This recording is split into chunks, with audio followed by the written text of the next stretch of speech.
Hello coder. आज से हम HTML सीरीज़ की शुरुआत करने वाले हैं जिसका ये पहला पार्ट है। आज की इस वीडियो में हम सीखने वाले हैं कि इंट्रोडक्शन क्या होता है HTML का। आज हम HTML का इंट्रोडक्शन सीखने वाले हैं कि HTML को किसने बनाया, HTML का फुल फॉर्म क्या है, HTML की ज़रूरत क्यों पड़ती है और उसको हम कैसे यूज कर सकते हैं। आज के इस वीडियो में हम जानने वाले हैं। तो बिना किसी देरी के इस वीडियो को शुरू करते हैं। सबसे पहले हमने इसका इंट्रोडक्शन क्लियर करना है, तो हम अपना पावर पॉइंट खोल लेते हैं। वहाँ पे हमने PPT बनाया हुआ है और देखते हैं क्या यहाँ पर पहला पेज है, इंट्रोडक्शन ऑफ HTML का परिचय हम देखने वाले हैं। पहले तो HTML का फुल फॉर्म पता होना चाहिए आपको, hyper text markup language HTML का फुल फॉर्म है। HTML का यूज हम वेबसाइट बनाने के लिए करते हैं। अगर आपको कोई भी वेबसाइट बनानी है तो उसके लिए HTML आपको आना ज़रूरी है। इंटरनेट पे जितनी भी वेबसाइट मौजूद हैं उनमें से 90% वेबसाइट HTML से मिलकर ही बनी हुई है। तो अगर आपको HTML सीख रहे हैं तो आप समझिए वेबसाइट बनाना सीख रहे हैं। HTML को 1991 में टिम बर्नर्स-ली ने बनाया था। और मतलब कि HTML के जनक कौन है, टिम बर्नर्स-ली, जिसको उन्होंने 1991 में बनाया था। HTML के फाइल को .html और .htm लगाकर सेव किया जाता है। ये पार्ट क्या होता है ये मैं आपको बाद में बताऊंगा कि इसका मतलब क्या होता है। ये तीन चीज़ पता होना चाहिए। HTML का फुल फॉर्म क्या है, HTML का यूज क्यों किया जाता है, HTMल को किसने और कब बनाया, ये तीन चीज़ आपको पता होना चाहिए। चौथी चीज़ हम आगे देखेंगे प्रैक्टिकल में कि इसका मतलब क्या होता है। HTML के फाइलों को .html और .htm लगाकर सेव किया जाता है, इसका मतलब क्या होता है हम आगे जाके सीखेंगे। दूसरा पेज क्या है, दूसरा पेज ये है कि टूल्स ऑफ लर्निंग HTML। मतलब कि HTML को अगर हमको सीखना है तो हमको क्या क्या कौन कौन से टूल्स की ज़रूरत पड़ेगी। आपको दो टूल की ज़रूरत पड़ेगी, एक तो वेब ब्राउज़र की ज़रूरत पड़ेगी, एक टेक्स्ट कोड एडिटर की ज़रूरत पड़ेगी, जो कि आपके कंप्यूटर में पहले से होता है। आप चाहें तो डाउनलोड कर सकते हैं, कुछ अलग चीज़ है, नहीं तो आप अगर डाउनलोड नहीं करना चाहते फिर भी इसमें रहेंगे। वेब ब्राउज़र में हमने 4 नाम लिखा हुआ है, चारों में से कोई आपके पास एक होना चाहिए। क्रोम तो होगा ही, माइक्रोसॉफ्ट एज, मोजिला फायरफॉक्स और इंटरनेट एक्सप्लोरर, चारों में से कोई एक होना चाहिए जो कि आपके कंप्यूटर में पहले से ही होता है। अगर नहीं होगा तो आप डाउनलोड कर सकते हैं। टेक्स्ट कोड एडिटर में से चारों में से कोई एक होना चाहिए। नोटपैड पहले से ही होता है। ये तीनों नहीं होते हैं, डाउनलोड करने पड़ते हैं। आप चाहे डाउनलोड कर सकते हैं, लेकिन नोटपैड है तो काफ़ी है, ठीक, कोई दिक्कत नहीं है। तो इनमें से चारों में से कोई एक होना चाहिए, इन चारों में से कोई एक होना चाहिए। हमने नोटपैड रख लेना है और हमने गूगल क्रोम, इन्हीं दोनों का यूज करके हम क्या करेंगे आगे सीखेंगे। तो मतलब दो चीज़ आपके पास होना चाहिए, एक गूगल क्रोम होना चाहिए, एक क्या होना चाहिए, नोटपैड। अगर नहीं है तो मैं बताऊंगा कैसे आपको मिलेगा ये। तीसरा पेज क्या है, तीसरा पेज है कि बेसिक स्ट्रक्चर ऑफ HTML का बेसिक स्ट्रक्चर क्या है, यही है। आप चाहे छोटी वेबसाइट बना रहे हैं चाहे बड़ी वेबसाइट बना रहे हैं, इतना कोड आपको लिखना आना चाहिए, या फिर आप इसको याद भी कर सकते हैं, ठीक है। ये क्या है मतलब कि doctype, HTML head, title, ये क्या है, इससे आपको कोई लेना देना नहीं है, बस आपको समझ में आना चाहिए, ये चीज़ आपको पता होना चाहिए। इसका स्क्रीनशॉट ले लीजिए आप, क्योंकि आगे चल के हमको इसी का यूज करना है, इसके बगैर कोई काम नहीं होने वाला है। तो ये आपके पास होना चाहिए, ये फिर याद होना चाहिए, फिर लिखा रहना चाहिए। आखिरी पेज पे चलते हैं। कुछ चीज़ें यहाँ पे लिखे हुए दिखाई दे रही हैं। यहाँ पे देखिए HTML हेड, लेकिन उसके आगे कुछ सिंबल्स बने हुए हैं, ठीक है। अगर इन सिंबल्स के बीच में, इन दोनों सिंबल्स के बीच में कुछ चीज़ लिख दिया गया, उसको बोलते हैं टैग, ठीक है। वही यहाँ पे बोल रहा है कि अगर ऐसा कुछ HTML और ऐसा कुछ सिंबल बन गया तो उसको क्या बोलेंगे हम लोग, टैग कहते हैं। लेकिन टैग दो प्रकार के होते हैं। पहला टैग, पहले को बोलते हैं पेयर टैग, दूसरे को बोलते हैं सिंगुलर टैग। यहाँ पे नंबरिंग आगे गलत हो गया है, इससे कोई दिक्कत नहीं, बस आप ये समझिए कि पेयर टैग क्या होता है और सिंगुलर टैग क्या होता है। पेयर टैग में दो बार लिखी जाती हैं, दो बार चीज़ें लिखी जाती हैं। जैसे यहाँ पे HTML लिखा गया है, यहाँ पर भी HTML लिखा गया है, लेकिन यहाँ पर देखिए ये जो सिंबल्स बने हुए हैं दोनों, उनके बीच में HTML लिखा गया है, यहाँ पर भी लिखा गया, लेकिन आगे यहाँ पे स्लैश लगा हुआ है, ठीक है। तो ऐसे अगर दो चीज़ें लिखाई दे रही हैं तो उसको बोलते हैं पेयर टैग।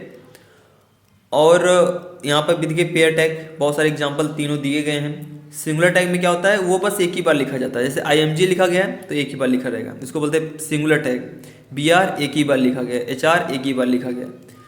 अगर आप कोई चीज़ दो बार लिख रहे हैं तो उसको बोलते हैं पेयर टैग, अगर कोई चीज़ एक बार लिख रहे हैं उसको बोलते हैं सिंगुलर टैग। अब ये पता कैसे चलेगा कि हमको दो बार लिखना है कि एक बार लिखना है, वो हम आगे जाके बात करेंगे। बस आप इतना समझिए कि अगर कहीं दो बार लिखा हुआ दिखाई दे गया उसको बोलते हैं पेयर टैग, कहीं एक बार लिखा हुआ दिखाई देगा उसको बोलते हैं हम लोग सिंगुलर टैग।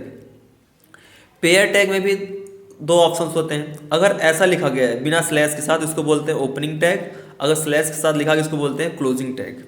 ठीक है, तो टैग दो प्रकार के होते हैं, पेयर टैग, सिंगुलर टैग। और पेयर टैग में भी दो प्रकार होते हैं, एक होता है ओपनिंग टैग, एक होता है क्लोजिंग टैग। ठीक है, क्लोजिंग टैग कैसे हम लोग पहचानेंगे? स्लैश के साथ लगा रहेगा तो क्लोजिंग टैग, अगर स्लैश नहीं लगाया तो बोलेंगे हम लोग ओपनिंग टैग।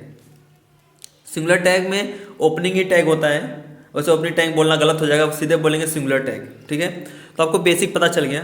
क्या पता चल गया आपको? कि इंट्रोडक्शन HTML को किसने बनाया है, इसका यूज क्या है, इसका फुल फॉर्म क्या है, और हमको क्या क्या ज़रूरत पड़ेगा HTML सीखने के लिए। गूगल क्रोम और नोटपैड याद कर लीजिए। और ये बेसिक स्ट्रक्चर आपको पता होना चाहिए, इसके बगैर कोई काम नहीं चलने वाला है। आपने स्क्रीनशॉट ले लिया है। और कुछ और बेसिक इन्फॉर्मेशन कि टैग क्या होता है, पेयर टैग क्या होता है, सिंगुलर टैग क्या होता है, बस इतना आपको पता होना चाहिए। आप स्क्रीनशॉट ले चुके होंगे। तो हम आगे बढ़ते हैं। अब हम सीधे प्रैक्टिकल की बात करेंगे। हम डेस्कटॉप पे आ गए अपने, कहीं खाली जगह पे राइट क्लिक करेंगे और यहाँ पे न्यू पे आके फोल्डर पे क्लिक करेंगे। फोल्डर पे क्लिक कर दिया हमने, यहाँ लिखेंगे HTML लिख के हमने इंटर कर दिया, फोल्डर का नाम दे दिया, HTML दे दिया हमने। इसी फोल्डर के अंदर आते हैं हम लोग। ठीक है, इसमें कुछ नहीं है।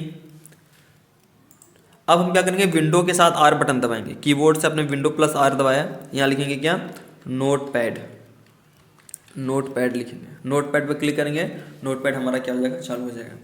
बड़ा कर लेते हैं यहाँ से। यहाँ पे कुछ ऑप्शन दिए रहते हैं फॉर्मेट के, फंट को छोटा करना है कि बड़ा करना है। आप यहाँ से देख सकते हैं, अपने हिसाब से इसको सेट कर सकते हैं कि आपको फंट अगर छोटा लग रहा है तो यहाँ से बड़ा कर लीजिए, अगर बड़ा है तो छोटा कर लीजिए। ये आपको बेसिक सेटिंग से पता होना चाहिए। तो कंसोल्स ले लिया, रेगुलर ले लिया और 22 ले लिया, यहाँ से करते हो ओके। ठीक है, अब हमको कोडिंग कैसे करना है। पहले तो हम आते हैं अपने उसमें नोटपैड में जो आपने स्क्रीनशॉट लिया हुआ था। इसकी हमको ज़रूरत है। आप चाहे इसको लिख भी सकते हैं, लेकिन अब लिखा हुआ है तो हम क्या टाइप करें। ठीक है, हम कॉपी करते हैं और यहाँ पे क्या कर देंगे, पेस्ट कर देंगे। ये काम आपको कर लेना है। ये तो आप लिख लीजिए, या कहीं आपको तो लिखना ही पड़ेगा क्योंकि आपने पहले से तो लिखा नहीं है। इतना आपको लिख लेना है, ध्यान से लिखना है कि ये सेम टू सेम जैसी सारी चीज़ें लिखी हुई हैं, लगी हुई हैं, तो आप कर सकते हैं। इसको कैसे आप करेंगे, इसको कैसे लगाएंगे, इसको फैक्टोरियल बोलते हैं। तो आप क्या करेंगे, शिफ्ट के साथ 1 प्रेस करेंगे। नॉम लॉक वाला नहीं करना है, क्यों बटन होगा, क्यों के ऊपर ये लगा रहता है, या फिर टैब के ऊपर होता है 1 2 3 4 उसमें बना होता है सिंबल। अब शिफ्ट के साथ दबाएंगे वो लग जाएगा। बाकी सारी चीज़ें सही हैं। स्लैश कैसे लगाएंगे, यहाँ पे क्वेश्चन मार्क के नीचे बटन दिया रहता है, आप वहाँ से लगा सकते हैं। ठीक है, अब जब इतना लिख लिया आपने, ध्यान से इसके बीच में भी गैप देना है, जैसे मैंने दिया वैसे गैप देना है आपको। अब करना है कंट्रोल से सेव। ठीक है, कंट्रोल से सेव करने के बाद अब किसी नाम से सेव करना है। अब यही बात हो गई जो हमने पहले डिस्कस किया था। क्या किया था हमने कि ये वाला ऑप्शन HTML की फाइलों को .html और .html लगा कर सेव किया जाता है। बस इतना याद करिए, .html लगा के सेव करना है। तो हम यहाँ पे आते हैं, इसको सेव करते हैं। कंट्रोल से सेव किया हमने। अब फाइल नेम पे आइए, कोई नाम लिखिए। फिलहाल के नाम दे दिया हमने क्या, यहाँ पे इंट्रो, कोई भी नाम दीजिए आप। इंट्रो दे दिया हमने नाम। ठीक है, आप अपना नाम दे सकते हैं, अमन, पवन, जो भी नाम है आपका, आप नाम दे सकते हैं।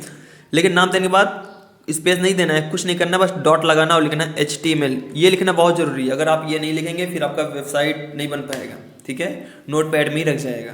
तो नोटपैड में नहीं रहना है, आपको ऐसे लिख देना है। कोई भी नाम .html लगाना जरूरी है। लगा दिया हमने। उस फोल्डर में सेव करते हैं जहाँ पे हमने फोल्डर बनाया था डेस्कटॉप पे, किस नाम से, HTML नाम से। उसको चालू कर लेंगे यहाँ से और करेंगे यहाँ से क्या, सेव। ये हमारा काम हो चुका है। इस तरीके से आप क्या कर सकते हैं, फाइल को अपना सेव कर लेंगे। और फाइल को हमने क्या कर सेव कर दिया। देखिए डेस्कटॉप पे हमने HTML नाम से बनाया था, यहाँ पे आ गया। और किस नाम से सेव किया था हमने, इंट्रो। ऐसे आ जाना चाहिए। जो काम मैंने पीछे भी बताया है अगर आप वही करते हैं तो आपका पूरा सही रहेगा। अगर आप वैसा नहीं करते तो पूरा गलत हो जाएगा।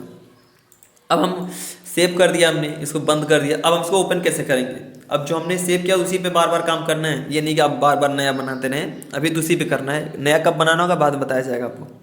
इस पे आते हैं, डबल क्लिक किया हमने, इंट्रो पे आते हैं, क्लिक किया, लेफ्ट क्लिक किया एक बार, अब फिर राइट क्लिक करेंगे, ओपन विथ में आएंगे। यहीं पे दिया रहता है क्या, नोटपैड पे क्लिक करेंगे, आपका कोड खुल के यहाँ पे आ जाएगा। ठीक है, और जो हमारा फोल्डर था यहाँ पे आ जाएगा। अब फिर इसी पे आना है, राइट क्लिक करना है, ओपन विथ पे आना है और करना है क्या, गूगल क्रोम पे क्लिक। ठीक है, गूगल क्रोम पे हमने क्लिक कर दिया। मैंने पहले ही बताया था आपको दो चीज़ों की ज़रूरत पड़ेगी, एक तो नोटपैड, एक तो गूगल क्रोम।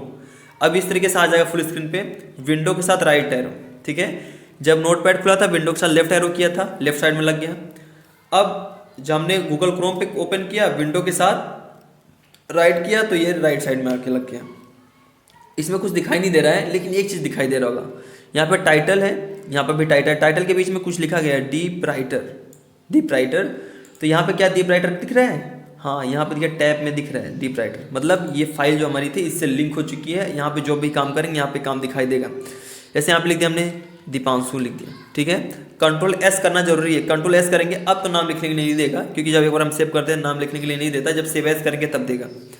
इसको हमने यहाँ पे लिख दिया हुआ है, सेव कर दिया हुआ है। यहाँ पे देखिए चेंज हुआ नहीं हुआ, क्योंकि हमने यहाँ पे जब रिफ्रेश करेंगे तभी चेंज होगा। अब देखिए चेंज हो गया, दीपांशु राइटर आ गया। ठीक है, तो इस तरीके से हम आगे चल के काम करेंगे अपना। इसको हमने ऐसे किया, सेव किया और यहाँ पे क्या कर दिया, देखिए यहाँ पे सेव किया, आया नहीं, क्यों, क्योंकि रिफ्रेश करना है। अब रिफ्रेश करेंगे तो आएगा। ठीक है, एक बार ओपन करना बता देते हैं फिर से, ओपन कैसे करना है। रिफ्रेश किया हमने, यहाँ पे आते हैं, इसको चालू किया, बड़ा किया, एक बार लेफ्ट क्लिक करना है, राइट क्लिक करना है दोबारा, ओपन विथ पे आके पहले तो नोटपैड चालू करना है। नोटपैड चालू किया आपने, विंडो के साथ लेफ्ट एरो करेंगे, लेफ्ट साइड में लग जाएगा। फिर आते हैं उसी फोल्डर में अपने, राइट क्लिक करके ओपन विथ पे आएंगे और क्या करेंगे, गूगल क्रोम पे क्लिक करेंगे, ये गूगल क्रोम पे आ जाएगा। पहले से ये लेफ्ट साइड में, राइट साइड में लग चुका है। अगर पूरे फुल स्क्रीन पे आता है तो विंडो के साथ राइट एरो करेंगे तो राइट साइड में लग जाएगा। ठीक है, तो इस तरीके से आप क्या कर सकते हैं, अपने कोड को साइड बाय साइड खोल सकते हैं। तो आज की वीडियो में इतना ही करते हैं, ज़्यादा बड़ी वीडियो नहीं है, अराउंड 10 मिनट के आसपास की है। आप छोटे छोटे वीडियो ही देखते रहिए, उससे आप सीख पाएंगे। आगे हम बात करेंगे कि इसके अंदर कैसे डॉक्यूमेंट, कैसे कंटेंट ऐड कर सकते हैं और जो कि आपके पेज पे दिखाई दे। अभी तो हमने कंटेंट ऐड किया जो कि टैब बार में दिखाई दे रहा है, छोटा सा लिखा वो यहाँ पे दिखाई दिया। बस आपको इतना ही करना है आज के लिए। तो मिलते हैं अगले पार्ट में। तो वीडियो अच्छा लगे वीडियो को लाइक करें, कोई चीज़ नहीं समझ में आए तो कमेंट करें और इस चैनल को सब्सक्राइब करें ऐसी वीडियो के लिए। तब तक के लिए बाय बाय।